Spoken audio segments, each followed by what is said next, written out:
digno es el Cordero. Digno es el Cordero. En el libro de Apocalipsis capítulo 5 dice la Biblia: y vi en la mano derecha del que estaba sentado en el trono un libro escrito por dentro y por fuera, sellado con 7 sellos. Y vi a un ángel fuerte que pregonaba a gran voz: ¿quién es digno de abrir el libro y desatar sus sellos? Y ninguno, ni en el cielo ni en la tierra, ni debajo de la tierra, podía abrir el libro, ni aún mirarlo. Y lloraba yo mucho, porque no se había hallado a ninguno digno de abrir el libro, ni de leerlo, ni de mirarlo. Y uno de los ancianos me dijo: no llores. He aquí que el león de la tribu de Judá, la raíz de David, ha vencido para abrir el libro y desatar sus 7 sellos. Y miré y vi que en medio del trono y de los 4 seres vivientes y en medio de los ancianos estaba en pie un cordero como inmolado, que tenía 7 cuernos y 7 ojos, los cuales son los 7 espíritus de Dios enviados por toda la tierra. Y vino y tomó el libro de la mano derecha del que estaba sentado en el trono. Y cuando hubo tomado el libro, los 4 seres vivientes y los 24 ancianos se postraron delante del Cordero. Todos tenían arpas y copas de oro llenas de incienso, y que son las oraciones de los santos, y cantaban un cántico nuevo diciendo: digno eres de tomar el libro y de abrir sus sellos, porque tú fuiste inmolado y con tu sangre nos has redimido para Dios de todo linaje y lengua y pueblo y nación, y nos has hecho para nuestro Dios reyes y sacerdotes, y reinaremos sobre la tierra. El libro de Apocalipsis, que es la culminación del plan redentor de Dios, es un libro que, como su nombre lo implica, la palabra apocalipsis o apocalipto en el griego significa descorrer el velo o correr la cortina.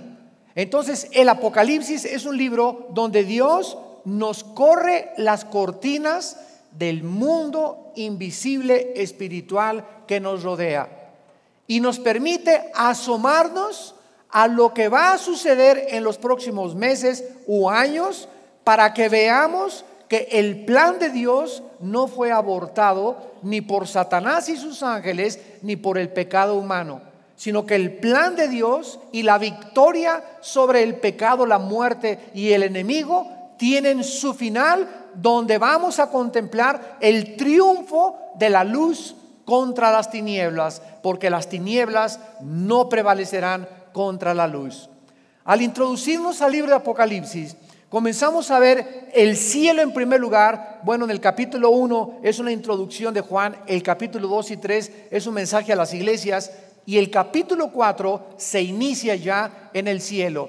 Primero comienza en la tierra, después Juan es llevado en el espíritu al cielo, y así Juan está subiendo y bajando durante todas las cosas que él está viendo, escribiéndolas para todos nosotros. En el capítulo 4 él es llevado al tercer cielo, a los cuarteles generales de Dios, y nos dice Juan: vi un trono y a alguien sentado en ese trono, y el trono tenía alrededor un arco iris, implicándonos inmediatamente que ese arco iris fue el pacto que Dios hizo con Noé en los capítulos principales del Génesis, cuando Dios le dijo a Noé: mi pacto sobre las nubes. O sea, el arco iris es un símbolo, es una señal para que ustedes sepan que ya no voy a volver a destruir el mundo con agua.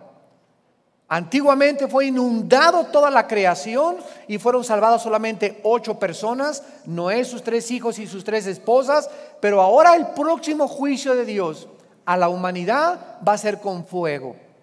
Entonces ese arco iris alrededor del trono de Dios nos habla que Dios es el Dios de pacto, que cumple sus promesas, y que la justicia y la paz son el cimiento de su trono. Y después dice Juan: y vi en medio del trono a 4 seres vivientes. Uno tenía la cara de un león, el otro tenía la cara de un becerro, el otro tenía la cara de un ser humano, el otro tenía la cara de un águila. Y vamos a ver más adelante lo que estos 4 seres vivientes significan. Y dice Juan: y vi alrededor del trono de Dios todas estas cosas que le estoy compartiendo ahorita. Trátenlas de imaginar. Imagínate todo esto en tu mente. 24 tronos alrededor con 24 líderes. La palabra ancianos es presbúteros en el griego, que significa líderes. Es un misterio estos 24 ancianos. Antiguamente se creía que eran la representación de los 12 apóstoles y de los 12 tribus de Israel. Sin embargo, cuando Juan ve a los 24 ancianos, él no estaba ahí. O sea, no pueden representar a los apóstoles, ¿verdad? Porque Juan los estaba viendo y debería haber un lugar vacío. Entonces vamos a ver más adelante todo esto. Y después dice Juan: y vi 7 lámparas delante del trono de Dios, que son los 7 espíritus de Dios que recorren toda la tierra. Y después los 24 ancianos caían sobre sus rostros y se quitaban las coronas y le decían a Dios: Señor, tú eres digno, no somos dignos ni de estas coronas, a ti sea la gloria, la honra y todo el poder de los siglos de los siglos. Entonces este primer impacto del cielo es cambiado inmediatamente al capítulo 5, que vamos en esta mañana a estudiar. Y en eso, en medio de toda esa majestuosidad y de los ángeles y de los tronos, de repente el Padre en el trono levanta un libro, sellado por dentro y sellado por fuera. Para que entendamos esto, no eran libros como los que tenemos ahorita. Antiguamente los libros eran pergaminos. Y los reyes o las personas que enviaban un mensaje le ponían en su anillo un sello. Aquí ponían cera y ponían entonces el anillo sobre la cera, para que la persona que recibiera el mensaje supiera que venía del tribuno César o de un emperador o de un comandante de Roma, etcétera, etcétera. Y era la forma en la que sabían que estaba sellado y que procedía verdaderamente de esa persona. Este libro que vemos aquí en Apocalipsis tenía 1, 2, 3, 4, 5, 6 y 7 sellos. Entonces tenía sellos por dentro y tenía sellos por afuera. Entonces levanta el Padre el libro y comienza un ángel a gritar en todo el universo: ¿quién es digno de poder abrir estos sellos, de quitar el 1, el 2, el 3, el 4, el 5, el 6 y 7? Y después de que el ángel comienza a proclamar por todo el universo quién es digno de quitarle estos sellos, se encontró que no había nadie en el cielo. Fíjense ustedes la palabra digno. Ni los serafines, ni los querubines que están día y noche diciendo santo, santo, santo. Ni se buscó abajo en la tierra. Abraham no es digno, David no es digno, la Madre Teresa no es digno, los papas no son dignos, Santa María de Lourdes no es digna, Santa Rita de Casia no es digna. No había nadie en el universo que fuera digno. Esto es un mensaje clarísimo a la humanidad. Entonces Juan, al darse cuenta que no había nadie digno, dice: Dios mío. Juan percibió en su percepción espiritual de que este libro contenía el plan final de Dios y que necesitábamos los seres humanos aquí abajo en la tierra saber cómo iba a acabar todo, pero al mismo tiempo este libro contenía los juicios futuros sobre la humanidad y sobre el universo entero. Finalmente, después de que Juan comienza a llorar y a percibir que no había nadie digno y que tal vez se iba a detener todo y no iba a haber justicia en la tierra, se acerca, dice el versículo 5 del capítulo 5, uno de los ancianos. O sea, uno de las personas que estaban sentadas en uno de los 24 tronos, y le dice entonces a Juan: no llores. He aquí el león de la tribu de Judá, la raíz de David, ha vencido para abrir el libro y desatar sus sellos. En otras palabras, el único personaje en todo el universo que es digno de adorarlo, de hincarnos delante, escúchenme, el único digno de hincarnos delante de él, de adorarlo, de reconocerlo, de darle la gloria y el poder, es al Cordero inmolado, a Jesús de Nazaret.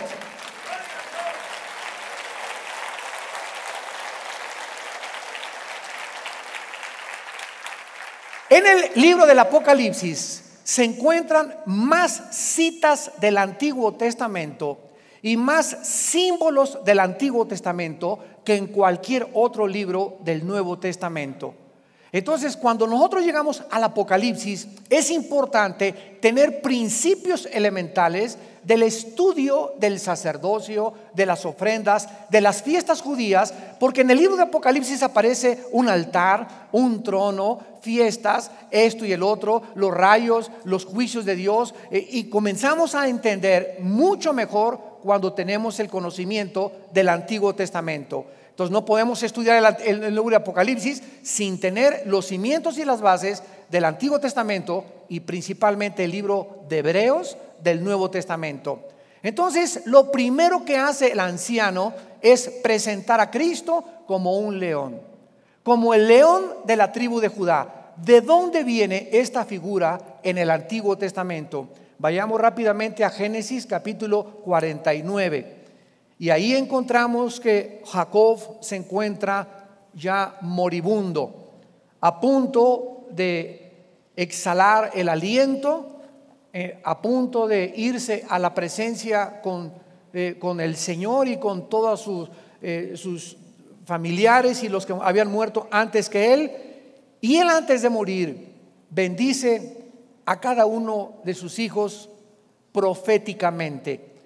Pero lo importante de esto es que la Biblia, desde el principio del Génesis, nos menciona la línea a través de la cual vendría el Mesías prometido. Desde el principio del Génesis se dice que iba a venir de Abraham, y después no de los dos hijos de Abraham, Ismael e Isaac, sino nada más de Isaac. Y después no de Jacob y de Saúl, sino de Jacob. Y después Jacob tuvo 12 hijos.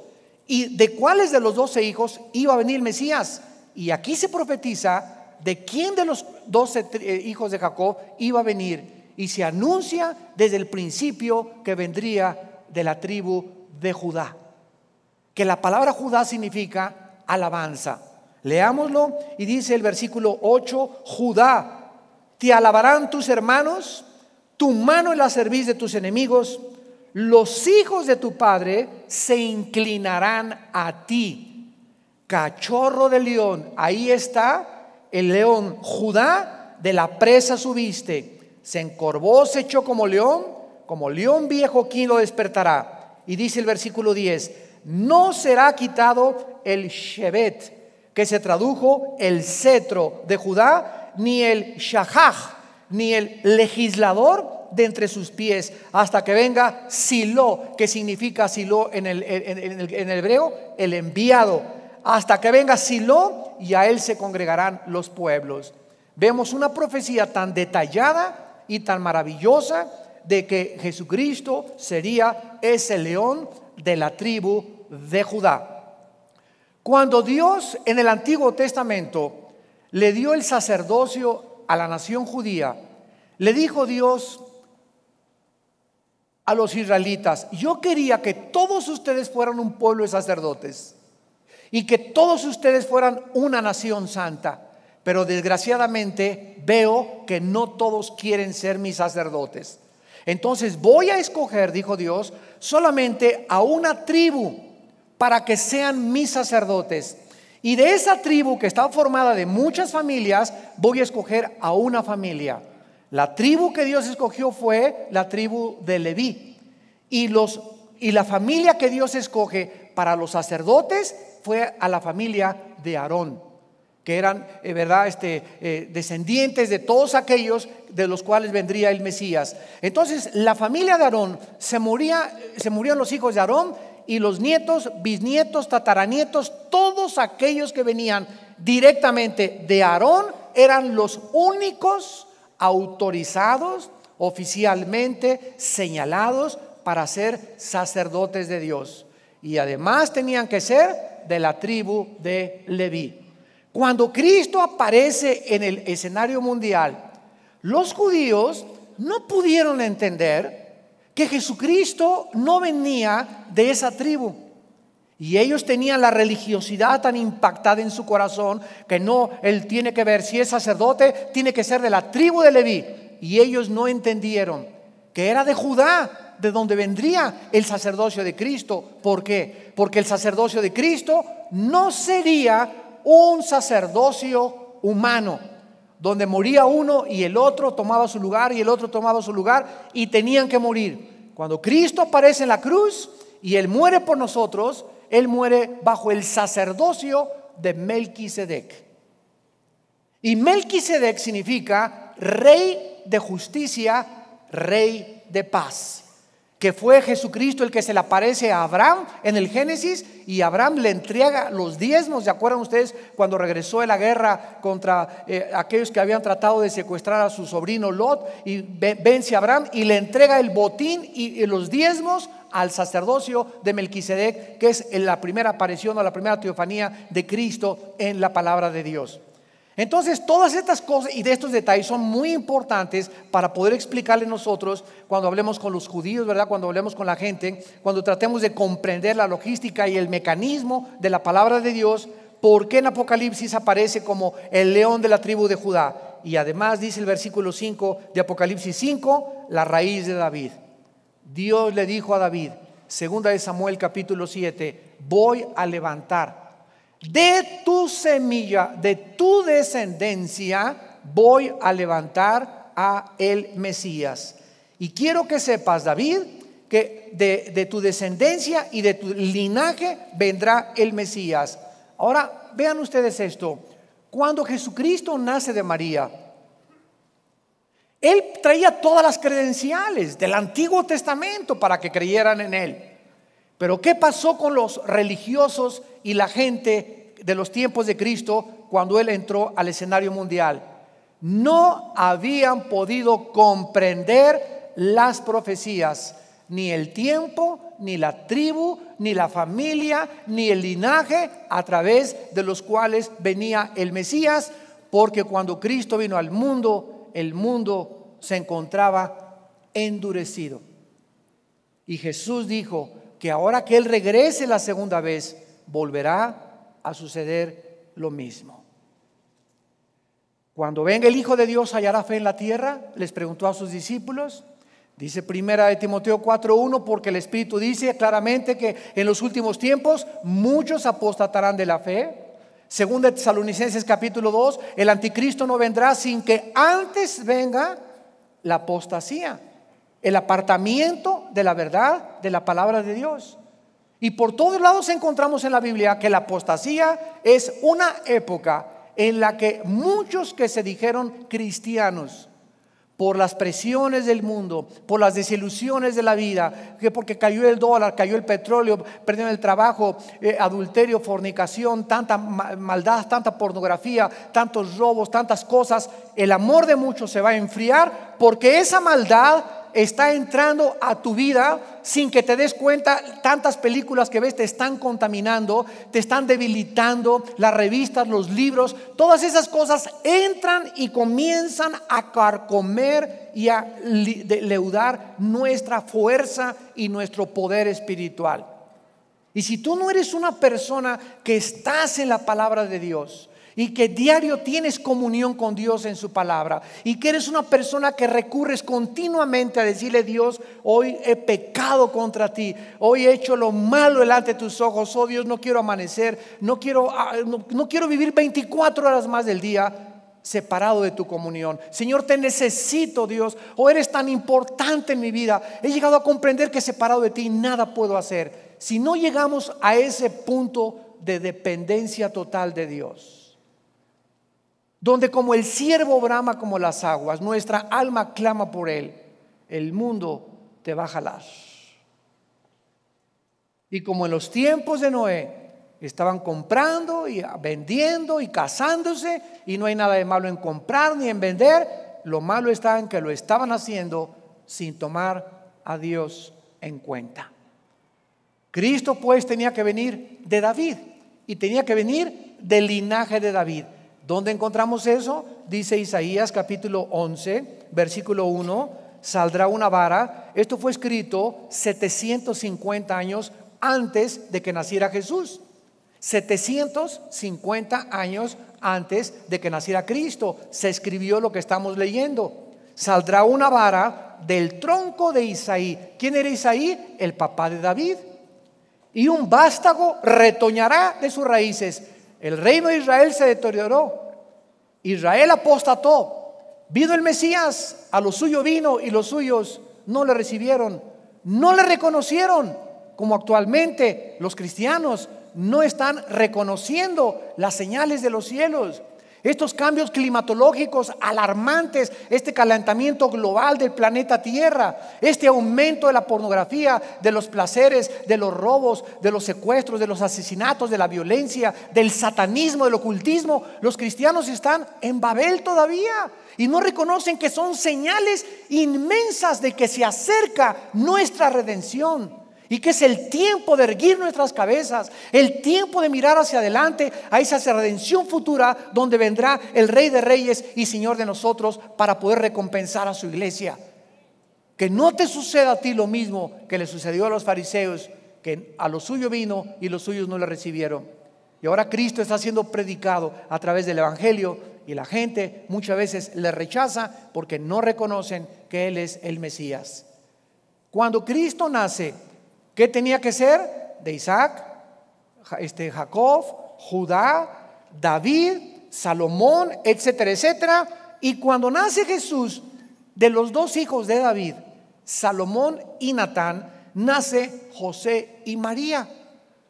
O sea, José no tuvo que ver nada con María, porque fue un nacimiento engendrado por el Espíritu Santo. El esperma de José no podía ovular la matriz de María, porque venía el pecado. Ya lo vimos anteriormente, el pecado, ¿verdad?, viene en el espermatozoide del humano, en la semilla. El esperma es la semilla, y el ser humano, al tener la relación con su esposa, ahí viene el pecado en el esperma. La mujer recibe eso, y entonces el niño que nace en pecado, nace infectado desde los tiempos de Adán. Ayer lo explicamos en el desayuno. Nacemos infectados con una maldición por la cual nuestra tendencia es de destruirnos.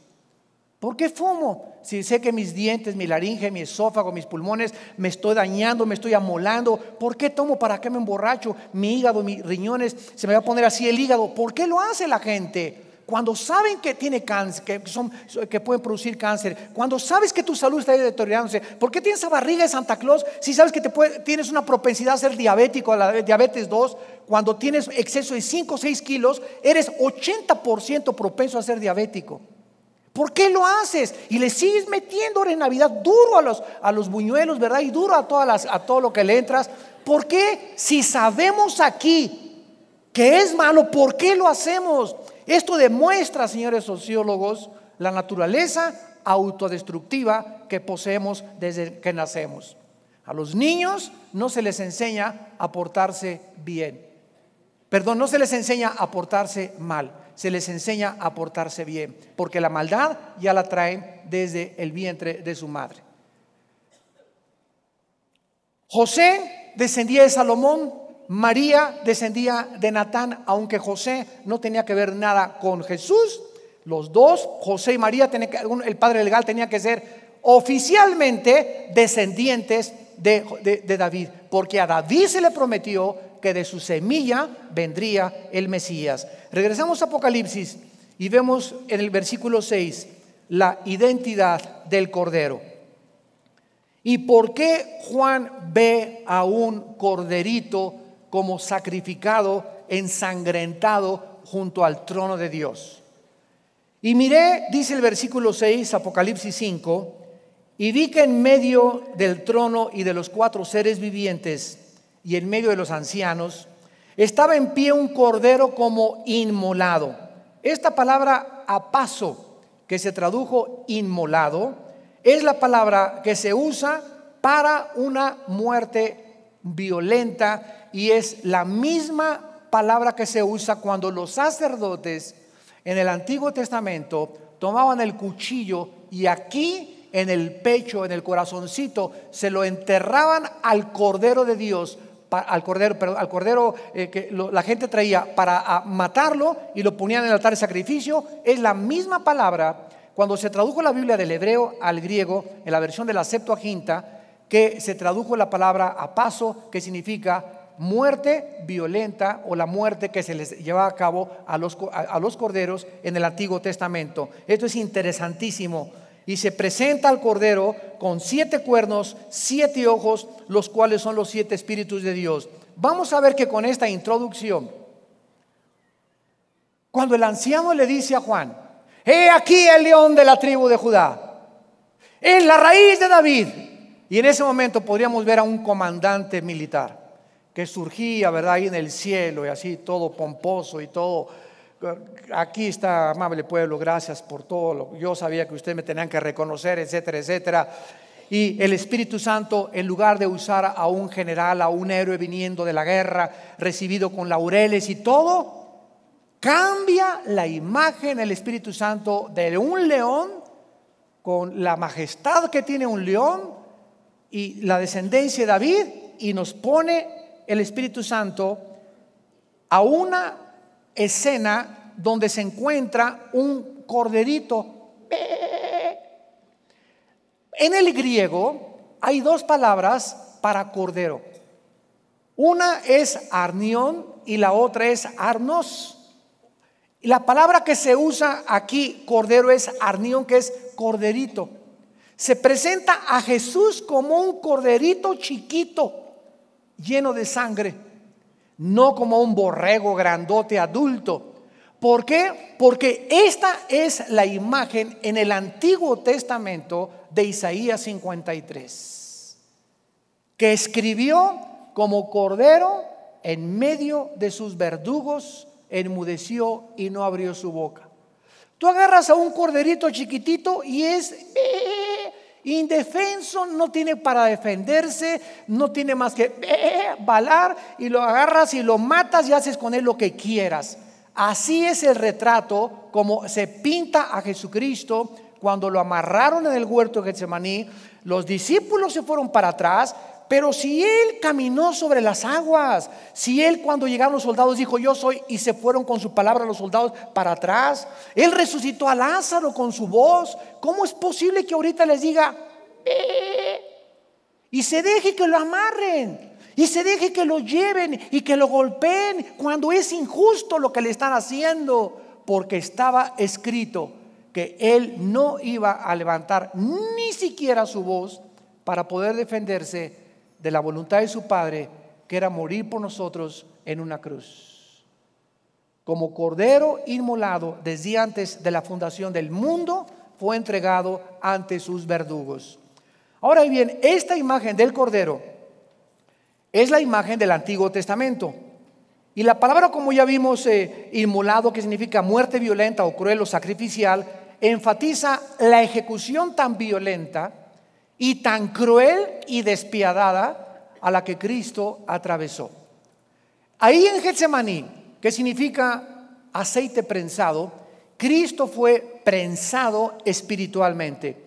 En Getsemaní Jesús cae de rodillas, y de una forma misteriosa los poderes de las tinieblas operaron sobre su vida, de tal forma que, si nosotros hemos sentido a veces el espíritu de la depresión y un espíritu de desánimo en el mundo que lleva a muchas gentes hasta el suicidio, y el espíritu de que ya no tienes ganas de vivir, y de la desilusión que te abandonó tu novio o que tu esposo o que tu esposa, y si sentimos esa presión que muchas veces dice la gente: prefiero matarme a seguir soportando esto, no nos podemos imaginar la presión que Cristo soportó en el huerto de Getsemaní. Fue una presión tan indescriptible que hizo que la misma sangre pudiera comenzar a salir o a transpirar sangre por toda su piel. Fue una cosa tan tremenda la que él enfrentó, donde él luchó en oración, y solo en oración pudo poder atravesar y salir de Getsemaní victorioso, sin la ayuda de los dormilones de sus discípulos que no pudieron acompañarlo en la oración. Él tuvo que hacer la guerra él solo. Él se enfrentó a las tinieblas él solo. ¿Quién sabe qué le estaban diciendo, verdad? El diablo y los potestades y los ángeles caídos. Fue una cosa tremenda lo que pasó en Getsemaní, que solamente nos da una idea por la sangre que salió de su piel, que en ese momento Cristo, cuando acabó de orar, había vencido en Getsemaní y ya estaba listo. Dice la Biblia en Isaías, puso su rostro como un pedernal para dirigirse a la cruz. Cuando Jesucristo se levantó, ya estaba totalmente decidido, ya había vencido sus emociones humanas, sus sentimientos humanos, sus apegos humanos, había muerto totalmente a todo su yo. Cristo en ese momento era el Cordero de Dios que se enfrentaba al destino que el Padre le había escrito desde antes de que Él naciera y de que el mundo existiera. Y después de Getsemaní lo llevan al juicio a Pilatos y sabemos nosotros las injusticias que se cometieron con él. Le comenzaron a romper la boca, le comenzaron a golpear y a descalabrarle la cabeza. Le comenzaron a poner espinas grandísimas, lo amarraron a un poste y los látigos romanos que tenían en las puntas tenían plomo y tenían hueso, eran como de 2-3 metros, se enrollaban en las víctimas y cuando el soldado romano jalaba el látigo, los plomos y las puntas de acero del látigo desgarraban totalmente el torso y la parte de atrás del ser humano. Y cuando Cristo acabó de ser latigueado y lo levantaron, era ensangrentado totalmente aquí, ensangrentado en su cara, ensangrentada de toda la sangre que le corría del cráneo con las espinas, y no tenía espalda, no tenía tejidos subcutáneos. Y ya que estaba así en ese aspecto, que era para que cualquiera se compadeciera de él, le agarraron y póngale una cruz para que le comience aquí a hacerle otra cicatriz más grande y que comience a caminar con la cruz hasta el patíbulo, hasta el monte Gólgota. Y ahí llegó Jesucristo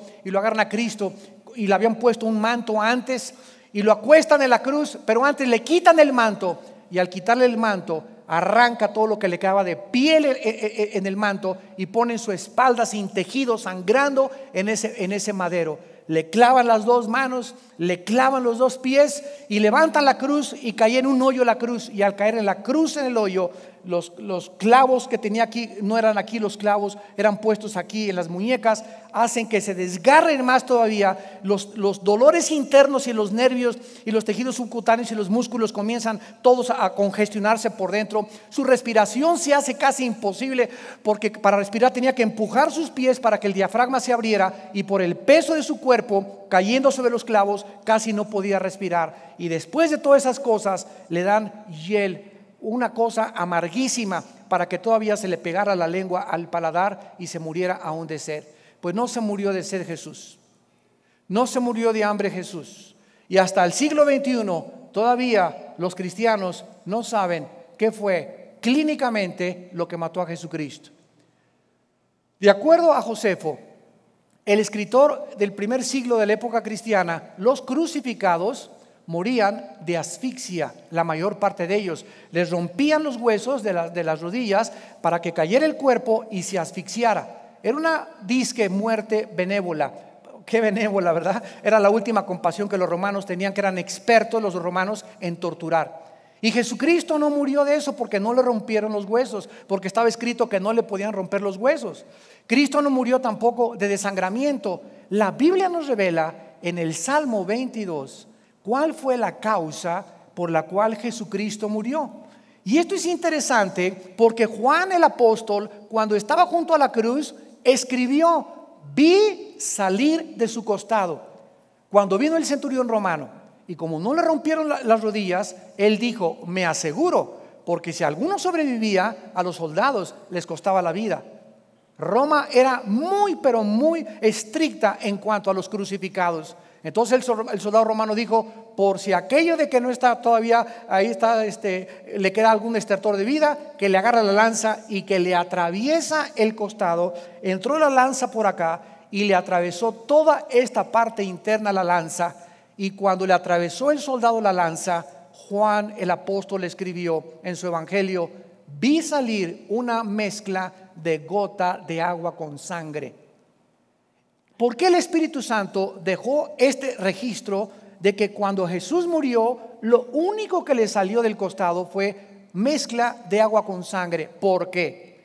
2000 años después, amados santos, a la luz de la cardiología moderna, nos dice que cuando sale una gota de agua mezclada con sangre, se debe a una rotura del pericardio. El pericardio es una capa como membrana que envuelve el corazón. Entonces, cuando le atravesaron el costado, el pericardio, ¿verdad?, estaba roto de Jesucristo. Lo que nos habla, como dice el Salmo 22, mi corazón fue como la cera. ¿De qué murió Cristo? Cristo murió, lo que ocasionó clínicamente su muerte en la cruz fue el dolor moral por nosotros. Murió de dolor. Fue tan grande el dolor que él estaba experimentando que lo mató el dolor.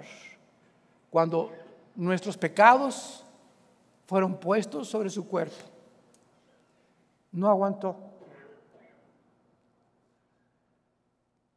Y fue cuando gritó: lama, lama sabactani, Dios mío, ¿por qué me has abandonado?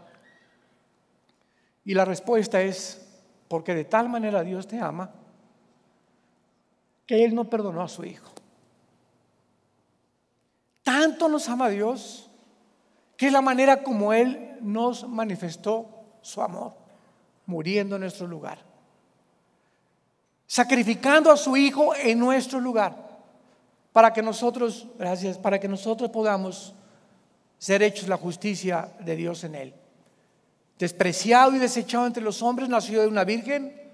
Se les anunció a quién es el nacimiento de Cristo, a los reyes, no. Se les anunció a los pastores. ¿Por qué? Porque desde el principio Dios escogió a los marginados, a los pobres, a los desechados de la sociedad. Por eso fueron los pastores los primeros que oyeron el mensaje: gloria a Dios en las alturas y paz a los hombres de buena voluntad, porque ha nacido un Mesías y nuevas de gran gozo les damos a ustedes. Los pastores fueron escogidos porque también eran pastores de ovejas. Y su Hijo Jesucristo iba a ser esa oveja a quienes esos pastores estaban pastoreando desde que Él nació y representando de una forma profética su muerte y resurrección. Pero esta es la forma en la que Jesucristo es retratado en el cielo: como inmolado, como sacrificado, como un corderito que no se defendió, para que nosotros entendamos que es la cruz el símbolo central del Apocalipsis y la figura del Cordero. Es la cruz el centro del universo. Es la cruz el centro del poder, de la sabiduría y de la santidad de Dios. Y lo que ante los ojos de los hombres la cruz representa vergüenza, la cruz representa humillación, la cruz representa maldición, de Dios es la gloria, el poder, la honra, la sabiduría y la resurrección de su Hijo Jesucristo.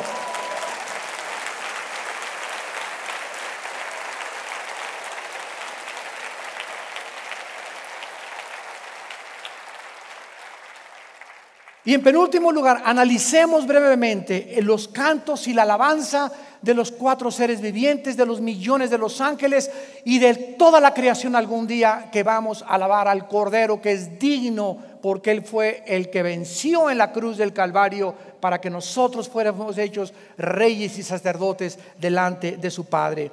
Dice el versículo 8: y cuando hubo tomado el libro, los 4 seres vivientes y los 24 ancianos se postraron, o sea, cayeron de rodillas delante del Cordero. Y noten ustedes ahora con qué aparecen los 24 ancianos y los 4 seres vivientes. Tenían arpas y copas de oro de incienso, que son las oraciones de los santos. Escuchen esto, santos de Dios. Antes de que Cristo comience a abrir los sellos,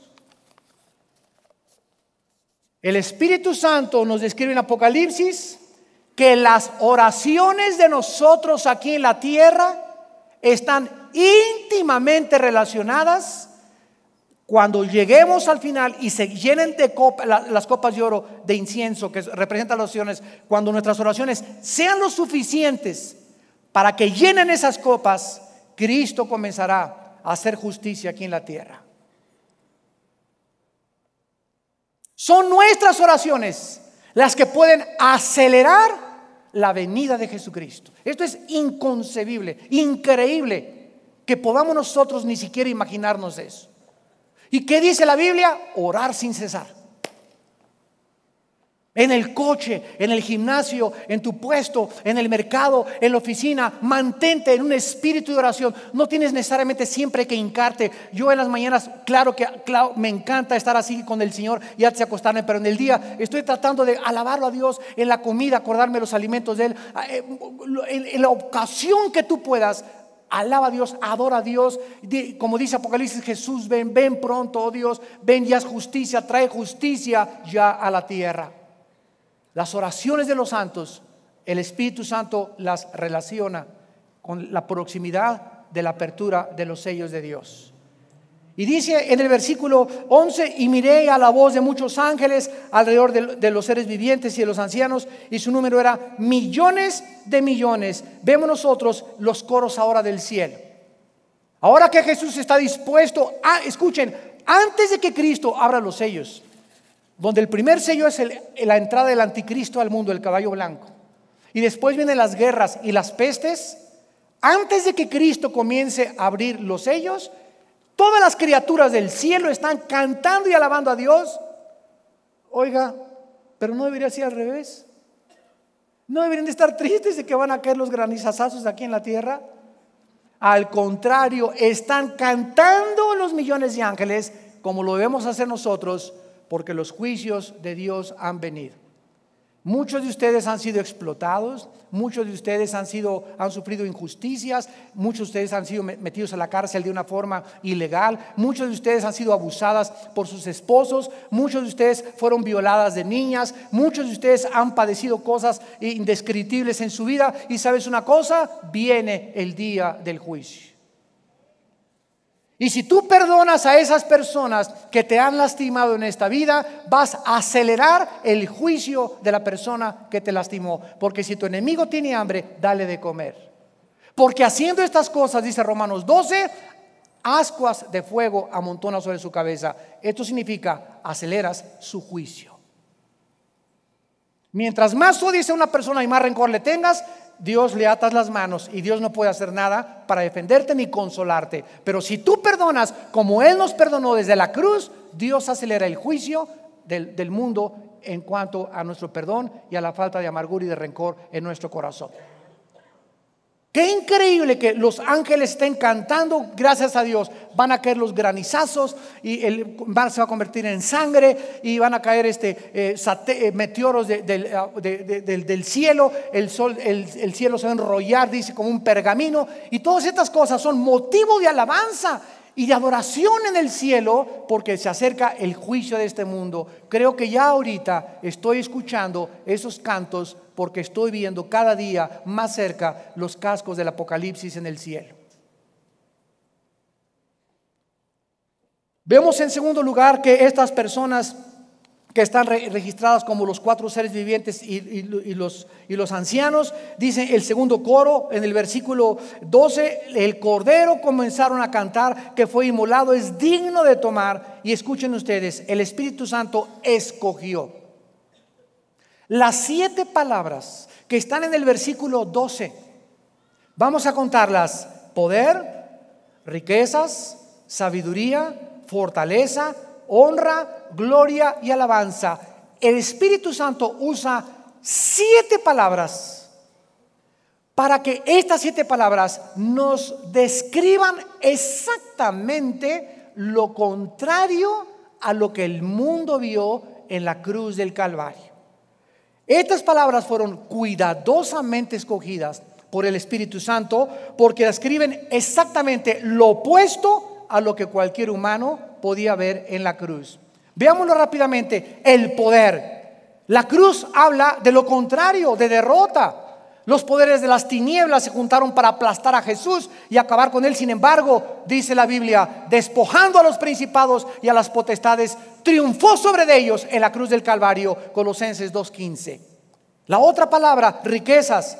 La cruz es la última expresión de la pobreza. Es lo contrario a lo que podríamos ver nosotros en la cruz. El hombre que jamás fue dueño de nada, ni de sus propias ropas, que al morir se las arrebataron y lo desnudaron y jugaron suerte sobre ellas, fue crucificado desnudo. Sin embargo, con esa pobreza tú y yo fuimos enriquecidos. La sabiduría, la cruz era una expresión de necedad para los filósofos griegos. ¿Cómo puede, decían los griegos, los grandes pensadores, cómo puede un Dios o los dioses mandar a un hijo y permitir, si él es el hijo de Dios, que los humanos lo sacrifiquen? Esto es irracional, filosóficamente hablando. Sin embargo, detrás de lo que era una locura, detrás de lo que ella era una necedad, se encontraba la sabiduría de Dios. Porque Dios escogió lo necio del mundo para avergonzar a los sabios. La fortaleza, la cruz simboliza debilidad.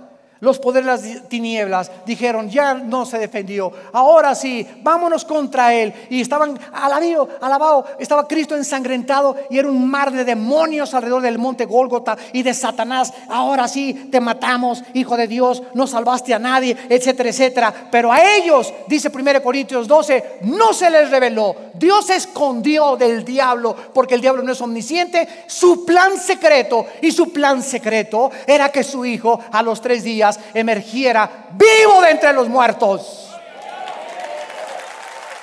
Enloqueció Dios la sabiduría del mundo. La honra es la quinta palabra, representa vergüenza.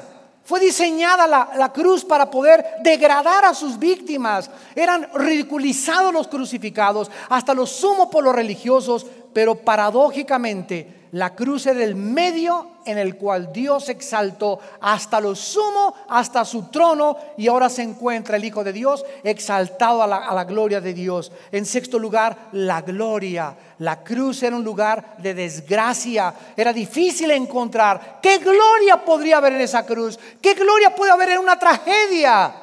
Y nosotros seguimos diciéndonos lo mismo. ¿Qué gloria hay que se encuentre un avión y que se estrellen 56 personas a bordo? ¿Qué gloria hay que un terremoto acabe con 200, 300 personas? ¿Qué gloria hay que se muera mi hijo? ¿Qué gloria hay que se muera estas personas? Para nosotros es una locura lo que está pasando en el mundo. Pero detrás de las cosas que nosotros no entendemos se encuentran los misterios escondidos de Dios. Se encuentra la sabiduría y el poder de Dios. ¡Qué gloria! Ahora que fuimos a Israel, me dijeron unos rabinos con los que me dio un agarrón tremendo ahí en el muro de los lamentos. ¡Qué gloria! Y contéstenos ustedes, ¿por qué Dios permitió el holocausto? ¿Dónde estaba Dios? Me dijo otro judío cuando estábamos, nuestros abuelos muriendo bajo Hitler y bajo los nazis en los campos de concentración. ¿Y qué fue lo que les dije yo? Llevarlos a la cruz. ¡Qué gloria! Dije, ¿dónde estaba Dios en la cruz? ¿Dónde estaba Dios cuando Cristo gritó, Padre, ¿por qué me has abandonado? Dios no estaba ahí. ¿Y cuántas veces en nuestras vidas nosotros vamos a experimentar que Dios no está conmigo porque aparentemente estoy sufriendo y Dios me dejó y me ha abandonado? Sin embargo, la experiencia nos dice lo contrario, pero mi fe me dice, no te dejaré ni te desamparé. Y aunque no sientas que estoy contigo, créelo, porque estoy detrás, actuando en el escenario para poder levantarte algún día vivo.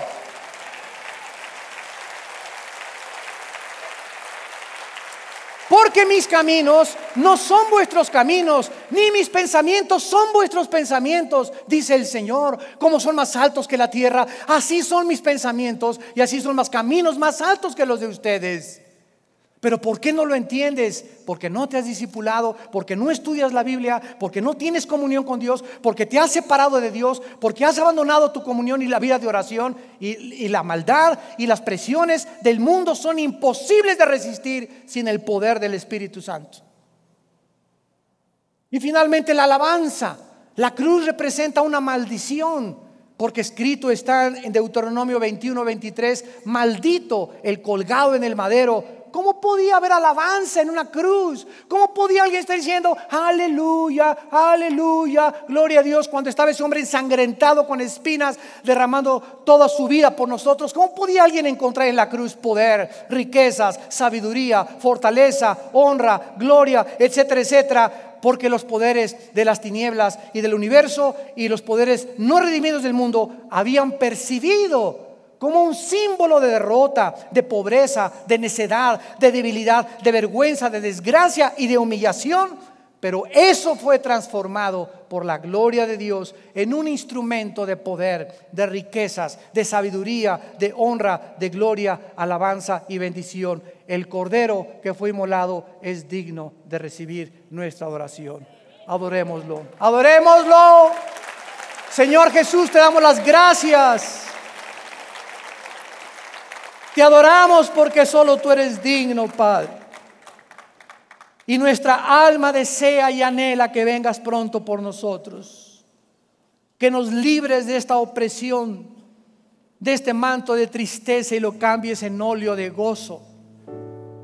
Que transformes, Padre Santo, todas las vergüenzas, humillaciones, persecuciones que muchos han atravesado en esta vida tan corta, en honra, en gloria, en poder, en riquezas, en sabiduría.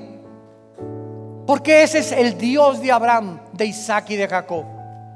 El Dios que cambia tu lamento en baile, tu tristeza en risa y en alegría. Él es el Dios que le da vida a los muertos y que llama a las cosas que no son como si fuesen. Él es el Dios que por amor a tu vida y amor a mi vida entregó a su Hijo para que Él pudiera pagar el precio por nuestros pecados. A ti, Jesús, Hijo de Dios, te alabamos. Alábenlo. Alaben a Jesús. Te honramos, Jesús. A ti sea el poder, a ti sea la gloria, las riquezas, la sabiduría, la fortaleza, la honra, la gloria y la alabanza, porque tú eres digno, porque venciste en la cruz.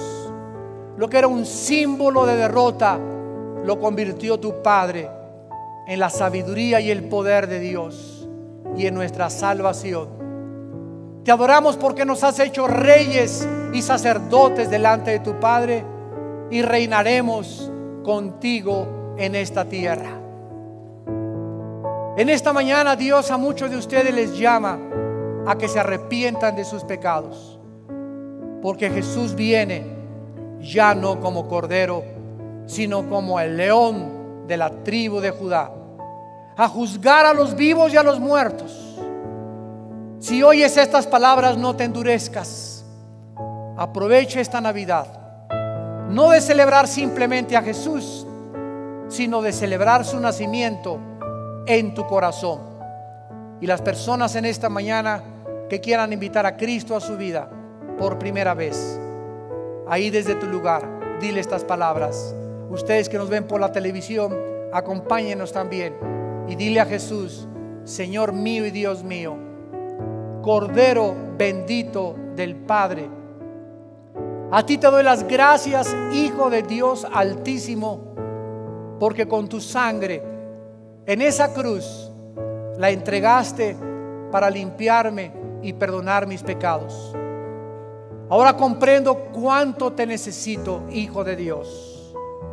Creo que a los 3 días te levantaste de los muertos, y te pido, porque creo que vives, que entres a mi corazón como mi Señor y mi Salvador. Lávame con tu sangre, hazme la persona que tú quieres que yo sea. Dame el poder de vivir para ti una vida de victoria en victoria, porque quiero ser tu testigo en medio de un mundo en tinieblas de que tú eres digno de toda mi adoración. Te recibo en mi vida, Hijo de Dios, en tu nombre precioso. Amén.